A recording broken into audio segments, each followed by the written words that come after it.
تو فرمایا کہ فاعفو عنہم، آپ ان کو معاف کریں، درگزر کریں۔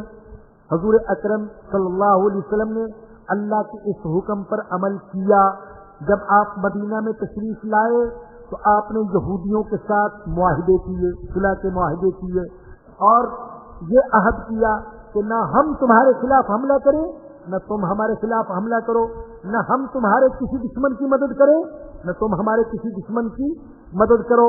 لیکن انہوں نے اس کی وعدہ شکنی کی۔ چنانچہ نبی اکرم صلی اللہ علیہ وسلم نے ان کو مدینہ سے نکال دیا، اور سیدنا عمر بن خطاب رضی اللہ تعالی عنہ نے ان کو جزیرۃ العرب سے نکال دیا۔ لیکن آج وہ امریکی فوجوں کے پردے میں دوبارہ جزیرۃ العرب میں آ چکے ہیں۔ دوبارہ مختلف عرب ممالک کے اندر انہوں نے اپنے فوجی اڈے بنا لیے۔ نام تو امریکی فوج ہے، لیکن اس میں یہودی بھی شامل، اس میں عیسائی بھی شامل۔ ان اللہ یحب المحسنین، بے شک اللہ احسان کرنے والوں کو پسند کرتا ہے۔ ومن الذین قالوا انا نصارى اخذنا میثاقهم، اور لوگوں میں سے بعض وہ ہیں جن کا دعویٰ یہ ہے کہ ہم نصارہ ہیں، ان کا دعویٰ یہ ہے کہ ہم نصارہ ہیں، ہم نے ان سے بھی وعدہ لیا تھا۔ فنسوا حظا مما ذکروا به، لیکن وہ بھی اس چیز کو بھلا بیٹھے جس چیز کے ذریعے انہیں یاد دہانی کرائی گئی۔ جہاں نصارہ کا ذکر ہے، اللہ فرماتے ہیں کہ ہم نے نصارہ سے بھی وعدہ لیا جن کا دعویٰ تھا کہ ہم نصارہ ہیں۔ یاد رکھیں کہ ابتدا میں تو حضرت عیسیٰ علیہ السلام کے پیروکاروں کا یہی نام تھا، یعنی ان کو نصارہ کہا جاتا تھا۔ لیکن پھر ان کے دو فرقے ہو گئے، ایک فرقہ شمعون کا پیروکار تھا اور ان کو کہا جاتا تھا نصارہ۔ قرآن نے ان لوگوں کی تعریف کی ہے۔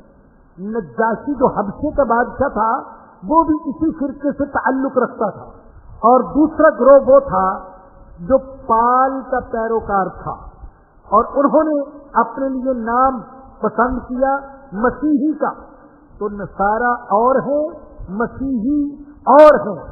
قرآن کریم میں اللہ نے جہاں کہیں نصارہ کی تعریف کی ہے تو ہم پریشان ہو جاتے ہیں کہ اللہ تو قرآن تو نصارہ کی تعریف کر رہے ہیں، اور نصارہ مسلمانوں کے بڑے سخت دشمن ہیں۔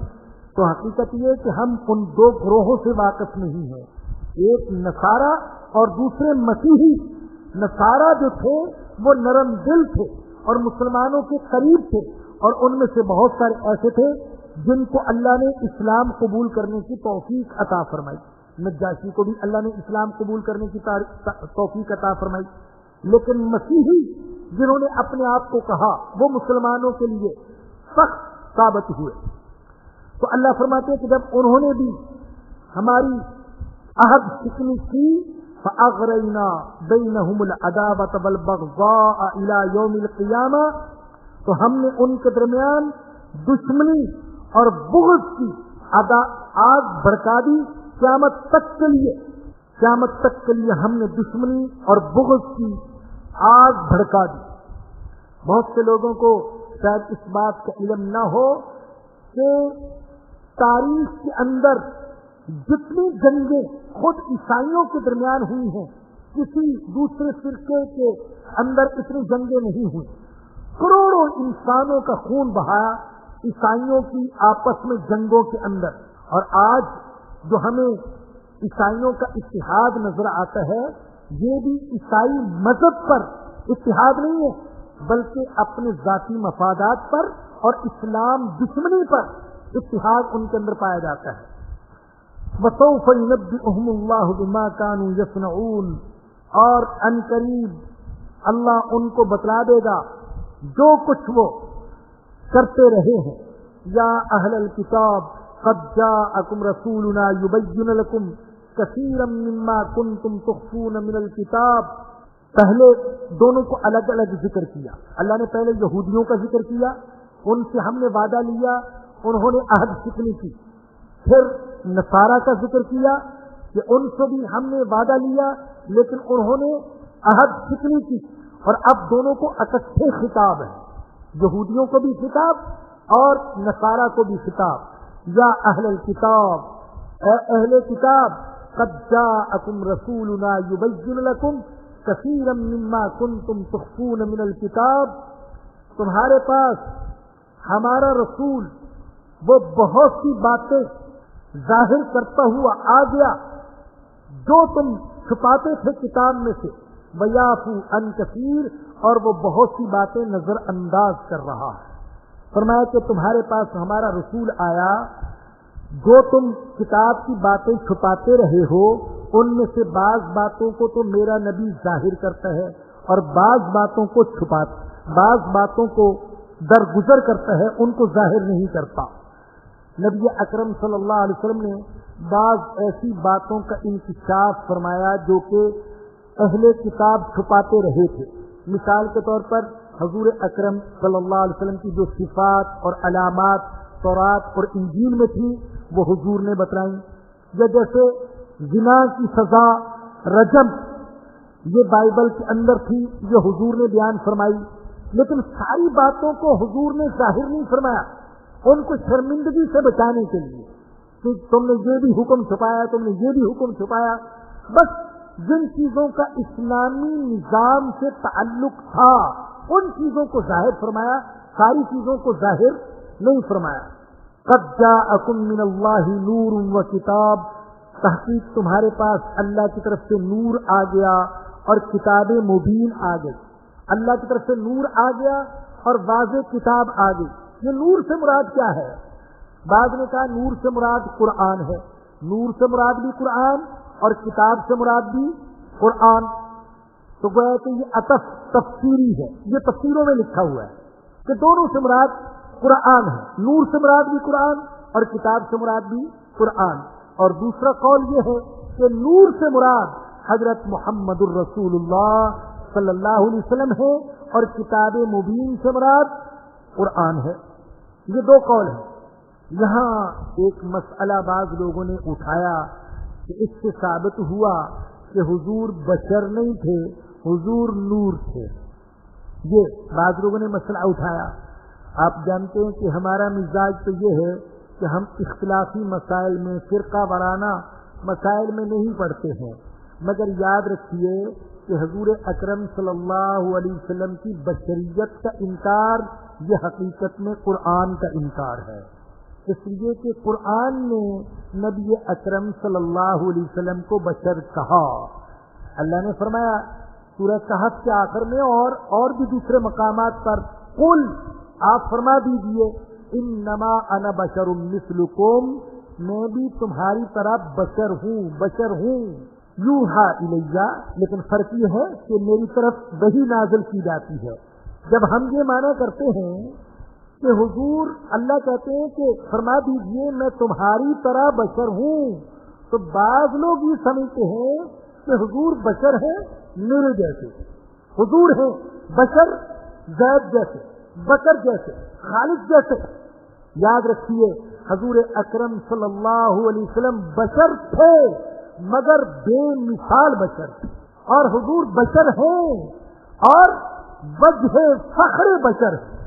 آپ انسانیت کے لیے وجہ فخر ہیں۔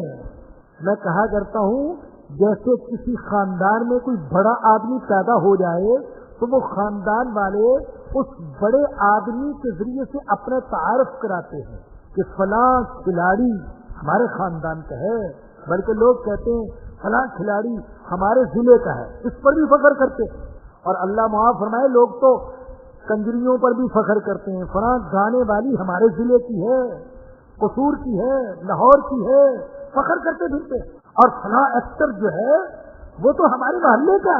اللہ اکبر، یعنی میں اتنی بڑی چیز ہوں کہ فلاں ایکٹر میرے محلے سے تعلق رکھتا ہے۔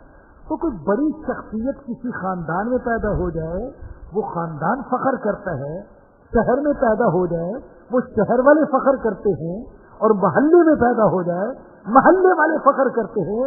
میں کہتا ہوں پوری انسانیت فخر کر سکتی ہے اس بات پر کہ ہم اس جنس سے تعلق رکھتے ہیں جس جنس میں محمد الرسول اللہ پیدا ہوئے صلی اللہ علیہ وسلم۔ میرا تعلق جنوں سے نہیں ہے، میرا تعلق فرشتوں سے نہیں ہے، میرا تعلق شیطانوں سے نہیں ہے اور میرا تعلق حیوانوں سے نہیں ہے، میرا تعلق انسانوں سے ہے، ان انسانوں سے جن انسانوں میں اللہ نے کامل ترین انسان محمد الرسول اللہ صلی اللہ علیہ وسلم پیدا کیے۔ ہمیں حضور کو بشر کہتے ہوئے اس لیے شرم آتی ہے اور عجیب لگتا ہے کہ ہم سمجھتے بشر تو ہم ہیں، ہم چوریاں کرنے والے، ڈاکے ڈالنے والے، ظلم کرنے والے، حرام کھانے والے، جھوٹ بولنے والے، اللہ کی نافرمانی کرنے والے اور سب سے لے کر پیروں تک گناہوں میں ڈوبے ہوئے بشر تو ہم ہیں۔ تو ہمیں حضور کو بشر کہتے ہوئے بڑا عجیب لگتا ہے، اچھا حضور بھی بشر، ہمارے جیسے بشر؟ ارے نہیں بھائیو، حضور اکرم صلی اللہ علیہ وسلم میرے اور آپ جیسے بشر نہیں ہو سکتے۔ آپ بارہا سن چکے، ہم عرض کر چکے کہ اللہ نے جتنے کمالات سارے انسانوں کو عطا کیے، خواہ وہ علمی کمالات ہوں یا عملی کمالات ہوں، ظاہری کمالات ہوں یا باطنی کمالات ہوں، اللہ نے وہ سارے کے سارے کمالات حضرت محمد الرسول اللہ صلی اللہ علیہ وسلم کو عطا فرما دی۔ حسن یوسف دم عیسیٰ ید بیسا داری، آنکھ خوبہ ہما دارم تو تنہا داری۔ شاعر نے کہا یا رسول اللہ پاک نے جتنے نبیوں کو جتنے اوصاف عطا کیے وہ سارے کے سارے اوصاف اللہ نے آپ اکیلے کو عطا فرما دیے۔ یوسف علیہ السلام کا حسن بھی عطا کر دیا، عیسیٰ علیہ السلام کا دم بھی عطا کر دیا اور موسیٰ علیہ السلام کا ید بیضا بھی عطا کر دیا۔ تو سارے کمالات جو سارے انسانوں کو ملے وہ حضور اکرم صلی اللہ علیہ وسلم کو ملے۔ تو حضور بشر ہیں، حضور کے بشر ہونے میں کوئی اختلاف نہیں، کوئی انکار نہیں کر سکتا۔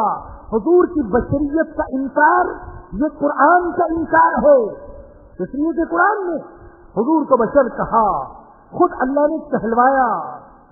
عجیب بات یہ ہے کہ مشرکین کے لیے سب سے بڑا اعتراض یہ تھا کہ حضور بشر کیوں ہیں، اگر بشر نہ ہوتے تو ہم ایمان لے آتے۔ یہ مشرکین کا اعتراض تھا۔ وقالوا ما لهذا الرسول يأكل الطعام ويمشي في الأسواق لولا أنزل إليه ملك فيكون معه نذيرا۔ یہ کیسا رسول ہے، یہ کھاتا بھی ہے، پیتا بھی ہے، نکاح بھی کرتا ہے، بازاروں میں چلتا پھرتا ہے، اس کے بچے بھی ہوتے ہیں، اس کے ساتھ سارے انسانوں والے معاملات ہیں، یہ کیسا رسول ہے؟ اللہ نے اگر نازل کرنا تھا تو کسی فرشتے کو نازل کر دیتا۔ تو مشرکین کو اعتراض یہ تھا کہ حضور چونکہ بشر ہیں اس لیے ہم ایمان نہیں لائیں گے، بشر ہیں اس لیے نبی نہیں ہو سکتے۔ اور آج بعض لوگ کہتے ہیں کہ چونکہ حضور نبی ہیں اس لیے بشر نہیں ہو سکتے۔ وہ کہتے تھے کہ بشر ہیں لہذا نبی نہیں ہو سکتے، اور بعض لوگ آج کہہ رہے ہیں چونکہ حضور نبی ہیں لہذا بشر نہیں ہو سکتے۔ تو میرے بھائیوں میں صرف وضاحت کر رہا ہوں، مجھے فرقہ وارانہ مسائل سے بالکل دلچسپی نہیں ہے۔ اللہ جانتا ہے میں تو اس امت کے نوحے پڑھنے والا ہوں، اس امت کے قصیدے پڑھنے والا اور اس امت پر رونے والا اور اس امت کی وحدت اور اتفاق کا چاہنے والا، دل کی سب سے بڑی آرزو یہ ہے کہ اللہ پاک اس امت کو کفر پر غلبہ عطا فرما دے۔ اللہ جانتے ہیں میں کبھی قرآن کو دیکھتا ہوں اور کبھی اپنے اسلام کو دیکھتا ہوں اور اپنے آقا کی شان دیکھتا ہوں اور پھر امت کی ذلت اور مغلوبیت دیکھتا ہوں تو دل ٹکڑے ٹکڑے ہوتا ہے۔ اللہ اتنی عظیم کتاب کے ماننے والے، اتنے عظیم نبی کے ماننے والے، اتنے عظیم مذہب کے ماننے والے ذلیل ہے پوری دنیا میں، مغلوب ہے، تو میں امت کو لڑانے والا نہیں ہوں، الحمدللہ امت کو ملانے والا ہوں۔ لیکن یہ عقیدے کا مسئلہ ہے، ہم قرآن کا انکار نہیں کر سکتے۔ www.darsequran.com کسی کو خوش کرنے کے لیے حضور اکرم صلی اللہ علیہ وسلم نور تھے، نور تھے، نور تھے۔ ہم کہتے ہیں حضور نور تھے، لیکن نور بھی ہو سکتا ہے، انسان بشر بھی ہو سکتا ہے، دونوں چیزیں جمع ہو سکتی ہیں۔ حضور کی صفات نور تھی، حضور کے دل میں نور تھا، حضور کی سنتوں میں نور، حضور کی عادت میں نور، حضور کے چلنے میں نور، حضور کے بیٹھنے میں نور، حضور کے سونے میں نور، حضور کے جاگنے میں نور، حضور کی آنکھوں میں نور، حضور کے کانوں میں نور، حضور کے بالوں میں نور، حضور کے پٹھوں میں نور، حضور کے گوشت میں نور۔ جہاں چلتے تھے وہاں نور پھیل جاتا تھا۔ اور جہاں حضور کی شریعت نہیں پہنچی وہاں آج بھی ظلمت ہی ظلمت ہے.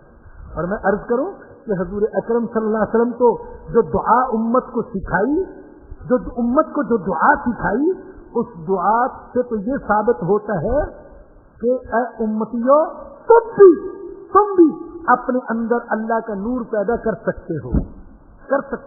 حضور جیسا نور تو نہیں ہو سکتا، حضور جیسا نور نہیں ہو سکتا، لیکن تم بھی اپنی شان کے مطابق، اپنی حیثیت کے مطابق اپنے اندر نور پیدا کر سکتے ہو. اور میں دعا مانگا کرو، طویل دعا ہے. اللہم اجعل فی قلبی نورا وفی سمعی نورا وفی بصری نورا. اے اللہ تو نور پیدا فرما دے، میرے دل میں نور، میرے کانوں میں نور، میری آنکھوں میں نور، میری زبان میں نور، میرے دماغ میں نور، اور اے اللہ میرے خون میں نور، میری رگوں میں نور، میرے پٹھوں میں نور، میرے بالوں میں نور، میرے آگے نور، میرے پیچھے نور، میرے دائیں نور، میرے بائیں نور، میرے اوپر نور، میرے نیچے نور. اے اللہ تو مجھے نور ہی نور بنا دے.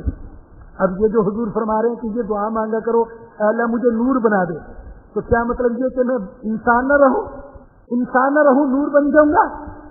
تو نور بننے کے باوجود بھی انسان رہا جا سکتا ہے. اور یاد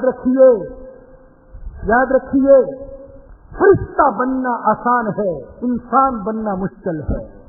ہاں، فرشتہ بننا آسان ہے، انسان بننا یہ مشکل ہے. فرشتوں سے بڑھ کر ہے انسان ہونا، مگر اس میں پڑتی ہے محنت زیادہ. فرشتے کو تو کچھ بھی محنت نہیں کرنی پڑتی. اللہ نے اس کو نور سے بنا دیا، بن گیا. گناہ کی اس کے اندر طلب ہی نہیں ہے، صلاحیت ہی نہیں ہے، صحبت ہی نہیں ہے، بھوک ہی نہیں ہے، بیوی بچوں کی محبت ہی نہیں ہے، ذمہ داریاں ہی نہیں ہے، کوئی مسئلہ نہیں ہے. اس کے لیے فرشتہ بننا، انسان بننا بڑا مشکل ہے. تقاضے ہیں، صحبت ہے، بھوک ہے، ضروریات ہیں، بیماریاں ہیں، نیند ہے، کمزوریاں ہیں، خیالات ہیں، بساوس ہیں، شبہات ہیں اور کشش ہے. دنیا بڑی خوبصورت ہے، نظارے کھینچتے ہیں، اور اللہ کہتا ہے ان نظاروں سے ہٹ کر اور اپنے جذبات پر چھری چلا کر تم نے میری طرف آنا ہے. یہ کام کرنا مشکل ہے، یہ بڑے مجاہدے کا تقاضا کرتا ہے. تو کوئی سمجھا ہی نہیں کہ حضور اکرم صلی اللہ علیہ وسلم کتنے بڑے انسان تھے. انہوں نے سمجھا کہ حضور کو نور کہہ دیا، بڑی تعریف کر دی. ارے نہیں، حضور کی بڑی تعریف یہ ہے کہ ہم کہیں کہ وہ انسان تھے مگر بے مثال انسان تھے. اور یہاں میں یہ بھی وضاحت کر دوں، بات آئی ہے تو یہ بھی بتا دوں. بعض لوگ ایسے ہیں کہ وہ اللہ کے بزرگوں کا ایسا مقام بیان کرتے ہیں کہ لگتا ہے کہ اللہ کے بزرگ انسان نہیں تھے، ایسا مقام بیان کرتے ہیں. ایک مولانا علی میاں صاحب رحمۃ اللہ علیہ کے والد نے ہندوستان کے بزرگوں کے بارے میں کتاب لکھی، تو اس میں فرمایا کہ جب میں بزرگوں کے حالات کی تلاش میں نکلا تو مریدوں سے، معتقدین سے، محبین سے، متعلقین سے جب میں نے بزرگوں کے حالات جمع کیے تو میں اس نتیجے پر پہنچا کہ یہ جو بزرگ تھے ساری زندگی خلاف فطرت زندگی گزارتے رہے. خلاف فطرت. کسی نے کہا ہمارے حضرت بہت اونچے تھے. ارے کیا وجہ تھی ان کے اونچے ہونے کی؟ کہتے حضرت تو کھاتے ہی نہیں تھے. اللہ اکبر، کھاتے ہی نہیں تھے حضرت. کسی نے کہا ہمارے حضرت تو بہت پہنچے ہوئے تھے. عربی کیسے؟ ان کا فضا میں اڑتے تھے. کسی نے کہا ہمارے حضرت بہت عجیب انسان تھے. ارے کیا عجیب بات تھی؟ کہتے کبھی سوتے ہی نہیں تھے. کسی نے کہا کہ ہمارے حضرت نے کبھی شادی نہیں کی، عورت کا کبھی خیال ہی دل میں نہیں آیا. ایسے تھے ہمارے حضرت. تو ایسے کمالات بیان کیے کہ میں اس نتیجے پر پہنچا کہ یہ جو بزرگ ہیں یہ ساری زندگی فطرت سے جنگ کرتے رہے. اور اسلام دین فطرت ہے. فطرت سے جنگ کرنے کا دین نہیں ہے، فطرت کے جائز تقاضوں کو پورا کرنے کا دین ہے شریعت کے حکموں کے مطابق. تو بھائی نہ تو بزرگ وہ ہوتا ہے جو انسان نہ ہو، اور نہ نبی وہ ہوتا ہے جو انسان نہ ہو. سارے نبی انسان تھے، آدم علیہ السلام سے لے کر حضرت محمد الرسول اللہ صلی اللہ علیہ وسلم تک. اگر نبی انسان نہ ہوتا تو اللہ ہمیں کبھی نہ کہتا کہ تم ویسے بنو جیسا میرا نبی ہے. اللہ کبھی نہ کہتا. اللہ کبھی کہتا ہے کہ تم ویسے بنو جیسے جبرائیل ہے, ویسے بن جاؤ جیسے اسرائیل ہے. اللہ کبھی کہتا ہے؟ اللہ نے ایک آیت میں بھی کہا تم فرشتے جیسے بن جاؤ, نہیں. اللہ نے کہا کہ تم محمد الرسول اللہ جیسے بن جاؤ صلی اللہ علیہ وسلم. جیسے وہ کھاتے تھے کھاؤ, پیتے تھے پیو, شادی کرتے تھے کرو, بچے پیدا کرتے تھے کرو, بیویوں کے حقوق ادا کرتے تھے کرو, بچوں کے ساتھ شفقت کرتے تھے تم بھی کرو, تجارت کرتے تھے تم بھی کرو, سوتے تھے تم بھی سو, تفریح کرتے تھے تم بھی تفریح کرو. اللہ نے تو یہ کہا, تو ہمیں یہ تو نہیں کہا کہ تم فرشتوں جیسی زندگی گزارو. ہمیں یہ کہا کہ تم بے مثال انسان کو سامنے رکھ کر, اس نمونے کو سامنے رکھ کر زندگی گزارو. قد جاءکم من اللہ نور و کتاب, تمہارے پاس اللہ کی طرف سے نور آ گیا, نور آ گیا. ہمارے حضور نور تھے, ہم انکار نہیں کرتے. حضور سے پوری دنیا میں نور پھیلا. آج بھی جہاں پر حضور کا ذکر ہوگا وہاں نور پھیلے گا. جہاں حضور کی سنتیں جائیں گی نور پھیلے گا. ارے تمہارے گھر تاریخ ہے, اللہ کی قسم تاریخ ہے. حضور کی سنت کو, حضور کی شریعت کو گھروں میں لے کر جاؤ, گھروں میں نور آ جائے گا. شہروں میں, محلوں میں, ملکوں میں حضور کی شریعت کو پھیلاؤ, نور آ جائے گا. ہم بھی کہتے ہیں حضور نور تھے, لیکن نور ہونا بشر ہونے کے خلاف نہیں ہے. یہ نور ہونا اور ہے. جو ہمارے بھائی کہتے ہیں حضور بشر نہیں تھے نور تھے, وہ کسی اور معنی میں کہتے ہیں. تمہارے پاس نور آ گیا اور کتاب مبین آ گئی. یہدی بہ اللہ من اتبع رضوانہ, اللہ اس کے ذریعے سے ہدایت دیتا ہے جو اس کی خوشنودی کا طلبگار ہے. اللہ اس کو ہدایت دیتا ہے. میرے بھائیوں اور میری بہنوں, یہ بات تو دل میں بٹھا لیں. اگر ہمارے دل میں سچی طلب ہوگی, سچی طلب, اللہ ہمیں ہدایت سے محروم نہیں کرے گا. الحمدللہ الحمدللہ, مجھ گناہگار کا اللہ کی رحمت پر بڑا یقین ہے, بڑا یقین ہے. میں اپنے اللہ سے بھی کہتا ہوں, اللہ جو کچھ کر سکتے ہیں تجھے راضی کرنے کے لیے وہ تو کر رہے ہیں, اور زیادہ کا تو مکلف ہمیں نہیں کرتا. تو اگر طلب ہوگی تو اللہ ہمیں محروم نہیں کرے گا, اللہ محروم نہیں کرے گا. اللہ کہتا ہے جو شخص اس کی خوشنودی کا طلبگار ہوگا میں اس کو ہدایت دوں گا. کس کی؟ سبل السلام, سلامتی کے راستوں کی. یاد رکھیں قرآن جو بتلاتا ہے یہ سلامتی کا راستہ ہے. عقل کی سلامتی, ضمیر کی سلامتی, اعضاء کی سلامتی, دین کی سلامتی, دنیا کی سلامتی, گھر کی سلامتی, خاندان کی سلامتی, معاشرے کی سلامتی, انسانیت کی سلامتی کا راستہ قرآن دکھاتا ہے. وَيُخْرِجُهُم مِّنَ الظُّلُمَاتِ إِلَى النُّورِ, اور ان کو اللہ نکالے گا اندھیروں سے روشنی کی طرف اپنی توفیق سے. وَيَهْدِيهِمْ إِلَى صِرَاطٍ مُسْتَقِيمٍ, اور اللہ ان کو ہدایت دے گا سیدھے راستے کی طرف. اللہ ہم سب کو ہدایت دے. وآخر دعوانا الحمدللہ رب العالمین. یہ ایک دو اہم اعلان ہے, ذرا سن لیجئے گا بھائی. ایک خط بھی ہماری ایک بہن نے بھیجا, وہ بھی سن لیجیے گا. اس میں ایک بشارت ہے, میں تو اس کو بشارت سے تعبیر کرتا ہوں. بعض خواب ہوتے ہیں مبشرات کے قبیل میں سے, جن میں کوئی خوشخبری ہوتی ہے. بہرحال اس سے ایک حوصلہ افزائی بھی ہوتی ہے. ہاں, یہ خاتون ایسی ہیں کہ جو مدنی مسجد کے درس میں بھی, مدنی مسجد کے درس میں تو زیادہ شرکت کرتی ہیں, اور کبھی کبھی شاید طوابین میں بھی آ جاتی ہیں. تو فرماتی ہیں کہ میں نے خواب دیکھا کہ نبی اکرم صلی اللہ علیہ وسلم درس دے رہے ہیں, اور صحابہ کا حلقہ بھی ہے, اور اس کے علاوہ اور بہت سے عام لوگ بھی وہاں موجود ہیں. نبی اکرم صلی اللہ علیہ وسلم کی صورت مبارک واضح نہیں ہے, اور نہ ہی صحابہ اکرام. بس یوں محسوس ہوتا ہے حلقے میں بیٹھے ہیں, محسوس آپ ہی کی مسجد ہوتی ہے پورے خواب میں, اور آپ بھی وہاں موجود ہیں. شکل کسی کی بھی واضح نہیں ہے. دوسرا منظر یہ دیکھا کہ آپ تعمیراتی کام کروا رہے ہیں, اور مسجد میں ایک خیمہ تیار ہو رہا ہے براؤن رنگ کا. لوگ بہت خوش ہیں اور بہت رش لگا ہوا ہے کہ خیمہ والی سنت بھی ادا ہو جائے گی. آپ بھی اس خیموں کو دیکھ رہے ہیں. ایک تیسرا منظر بھی انہوں نے بیان کیا, لیکن وہ میں نہیں سناؤں گا کہ شاید سب کی سمجھ میں نہ آئے, لیکن امید ہے کہ اس میں بھی انشاءاللہ برکت والی بات ہوگی. ایک اہم اعلان یہ کرنا ہے کہ 12 جون سے 21 جون تک یہ چھٹیاں ہیں، گرمیوں کی چھٹیاں ہوتی ہیں کالجوں میں، یونیورسٹیوں میں، اسکولوں میں 12 جون سے 21 جون تک جامع مسجد طبابین میں علم دین کورس، تعلیم دین کورس، فہم دین کورس، کچھ بھی کہہ لیں، 10 دن کے لیے ہوگا، اور کوشش ہماری اس میں یہ ہے کہ ساتھی رات وہیں گزاریں۔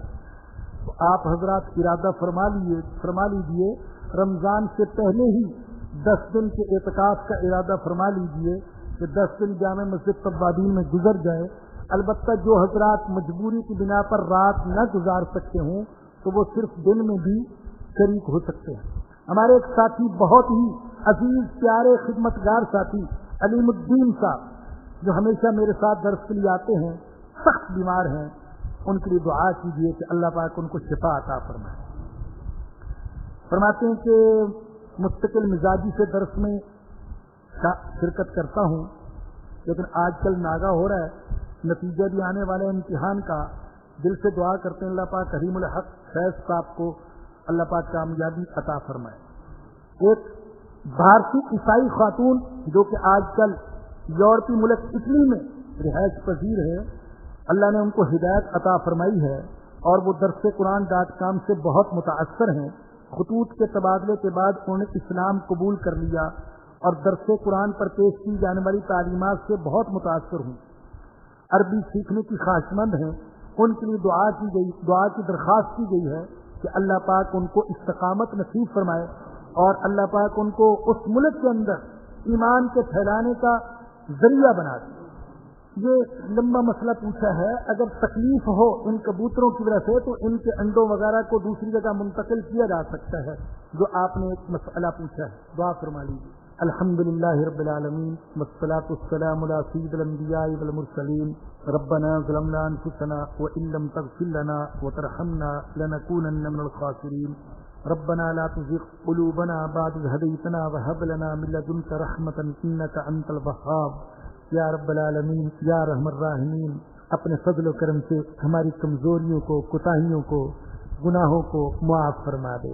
اے اللہ معاف فرما دے، اخلاص نصیب فرما دے۔ اے اللہ اس درس کو اپنی بارگاہ میں قبولیت اور مقبولیت عطا فرما دے۔ مالک کرم فرما دے، مالک رحم فرما دے، مالک معاف فرما دے، مالک ہمارے حالات کو بدل دے، جذبات کو بدل دے، خیالات کو بدل دے، مالک بدل دے، پوری امت کو بدل دے، اللہ بدل دے، پوری امت کی ذلت کو عزت میں بدل دے، ضلالت کو ہدایت میں بدل دے، مالک بدل دے، مالک بدل دے، مالک بیماروں کو شفا عطا فرما دے، مرحومین کی مغفرت فرما دے۔ صلی اللہ تعالی علی رسولہ و خیر خلقہ سیدنا و مولانا محمد و آلہ و صحبہ و اہل بیتہ اجمعین، آمین برحمتک یا ارحم الراحمین۔ درس قرآن.com آپ کے لیے پیش کرتا ہے تفسیر قرآن مولانا اسلم شیخ پوری صاحب کی آواز میں۔ اور اللہ کہتا ہے یاد کرنے کے لیے آسان، پڑھنے کے لیے آسان، اور سمجھنے کے لیے آسان۔ اس کے علاوہ اس مقبول ویب سائٹ پر آپ سنیے معروف عالم دین کے اصلاحی بیانات۔ تو اسلام کا نظریہ یہ ہے انا للہ و انا الیہ راجعون۔ ہم دو نعت، بچوں کے لیے اصلاحی کہانیاں اور بہت کچھ۔ محمد کا روضہ قریب آ رہا ہے، بلندی سے اپنا نصیب آ رہا ہے۔ www.darsequran.com